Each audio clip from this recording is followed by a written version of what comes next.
100 million to Black Lives Matter. No, not those people! What's up? I'm Ashley, and we're breaking down The Boys, Season 4, Episode 6. So let's get right into it. Huey spreads his father's ashes on the Made in Manhattan walking tour, which gets interrupted by this guy who taunts Starlight for her abortion wearing a hat that says, "Keep America Safe." A nod to you know who, but a nod that I did enjoy was the Black Added Taxi, which they mentioned in last week's episode during the V52 Expo. Kamiko tries to visit Frenchie in jail after he turned himself in for killing all of those people. But Kamiko is on the no visitors list because he's embarrassed and ashamed. He doesn't want Kamiko to think he's a monster. We see the new Black Noir, and he's venting to the Deep about how he feels he doesn't matter. He's been trying to get into the mind of the old Noir since Homelander killed him last season for not letting Homelander know that his father is Soulja Boy. But the Deep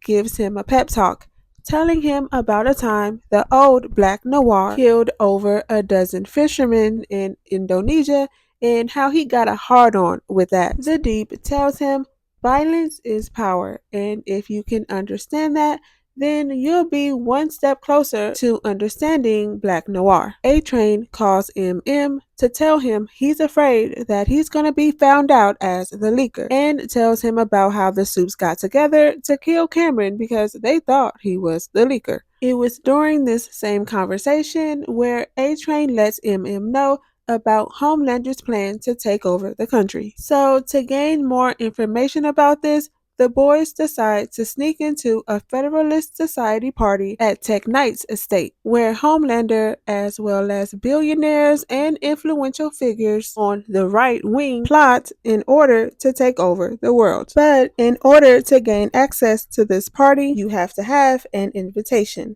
which turns out Web Weaver is on that list. In episode 4, it was Web Weaver who gave Butcher that information about Firecracker and her being involved with that underage boy in exchange for $50,000 worth of heroin enemas. This time, however, the drug is laced with this special drug that lets Huey take over his identity and is now able to sneak into the party. However, MM had the pleasure of injecting Web Weaver with the heroin enema in order for all of this to happen. Tech Knight was invited to this party only because his family owns many prisons in America, and if they ever want to lock people up just for the hell of it, they'll need a place to go. Ashley is also at the party. She gets invited by Tech Knight himself, which is why Web Weaver was on the guest list in the first place, because as it turns out, Web Weaver and Tech Knight has been communicating through the internet for a while now. Tech Knight has super senses like advanced smell, vision, taste, and touch, which is probably why he's so freaky. But once inside of the party, Huey places bugs all over the party, and this is where he records Victoria and Homelander's speech about invoking the 25th Amendment, as well as their plan on taking over America. While that's happening, Tech Knight brings Web Weaver down to his sex dungeon, as he's being considered to be his new sidekick, because his old sidekick, Ladio, wasn't good enough for him anymore. We find out Tech Knight's parents died when he was young, so Elijah has been raising him since then. But Elijah calls Tech Knight his master. Turns out Tech Knight is obsessed with slavery. As we find out, his grandparents owned slaves. Inside of this dungeon is where we see Tech Knight, Ashley, and Huey pretending to be Web Weaver, having this weird and strange freak off. And we later find out the safe word is Zendaya. Victoria speaks to Republican of the House Calhoun about abortion and women's rights, and it infuriates her so much that she envisions on blowing up her own head. After this conversation is when Sage tells her about her grandmother's cancer and how she went to these rich white men with the cure in just 3 days. But they laughed at her and her grandmother died. So even though she can cure cancer, and reverse global warming, she says, what's the point? Humans are animals. Moral of the story, if Victoria wants to move on and do better for herself, she just may have to work with people she hates. Sage leaves out Firecracker from the conversation between her, Homelander, and Victoria. So since Firecracker is left out of the conversation, she goes to the bathroom to cry. While leaving the bathroom, she runs into Starlight, and to distract her, Starlight apologizes to her for how she treated her when they were kids. And even though Starlight's powers doesn't work, that didn't stop her from jamming a tranquilizer into Firecracker's neck, knocking her right on out. We then get to Tech Knight, where he realizes Web Weaver is really Huey after not knowing the safe word, which we know is Zendaya.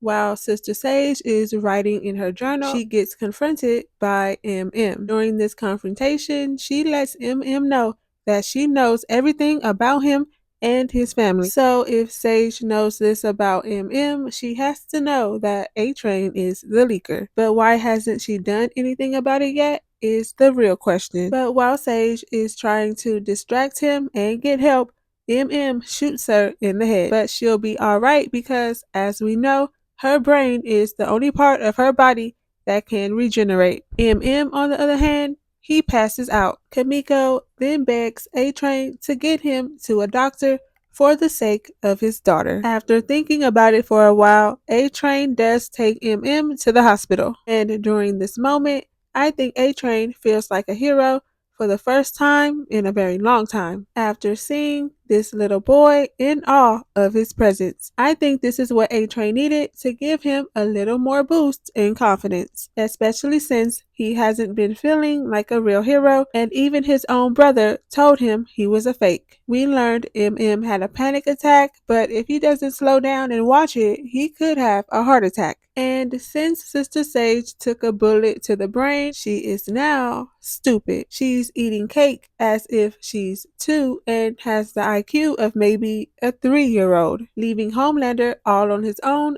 during his speech for his secret party. And since Homelander is not the brains of this at all, he doesn't know how to answer any of their questions. Homelander doesn't know anything about OPEC, the civil servants, or the stock market. Sage does, but she's over there, stupid, leaving Victoria to come in and save the day, letting them know that if they support her, corporations will be the real superpowers, and they'll operate without any regulations or restrictions. Kamiko knocks out Tech Knight right before he was about to cut holes into Huey, and by the time he awakes, he finds himself tied up. Kamiko, Starlight, and Huey all want to know what he has planned with Sister Sage. And since torturing him to get it out of him won't help since he gets off on being tortured, giving $100 million to Black Lives Matter will do it. We learn about their plan to use his prisons as internment camps.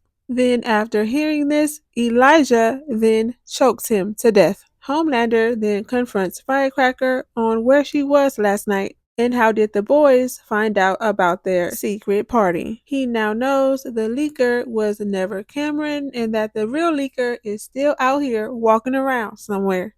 She tells him she was trying to catch up to Starlight, but she lost her, and that she's not the leaker. Firecracker starts talking about how she's always been on the outside looking in, but that it was Homelander who let her in. He tells her he's not sexually attracted to her. Then she says it's not about sex. She then takes her firecrackers out and squirts milk in his face, and you already know he like it like that. We saw it with Madeline and Stormfront. Now will Firecracker take on this mommy role with him too? She's going all out for Homelander. And why? Because the medication that she's taking has the side effect of giving her an enlarged heart. Since she's had to go out and get medication for this, she's been planning this for a while. Something's up and something's wrong with her. We find out why Dr. Shaw doesn't want to create a stronger version of the virus, because a virus strong enough to kill Homelander would then be airborne and deadly enough to kill all Supes, including Ryan, Kamiko, and Starlight, and even Dr. Shaw's own daughter, Zoe. Joe is down for this, and he's trying to get Butcher down with it too. And Joe and Becca are like the angel and demon on both sides of Butcher's shoulders. But it's when Joe tells Becca to shut up is when Butcher finally realizes he's been spazzing out. He's like, hold on a minute.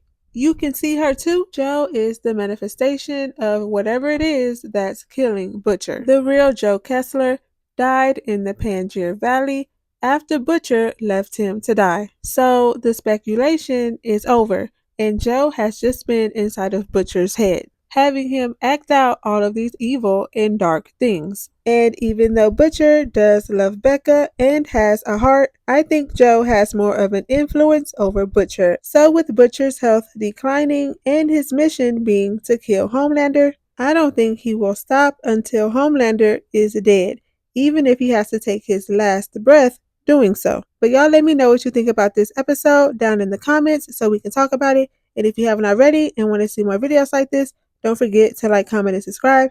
Thank you for watching this video, and I'll see you in my next one.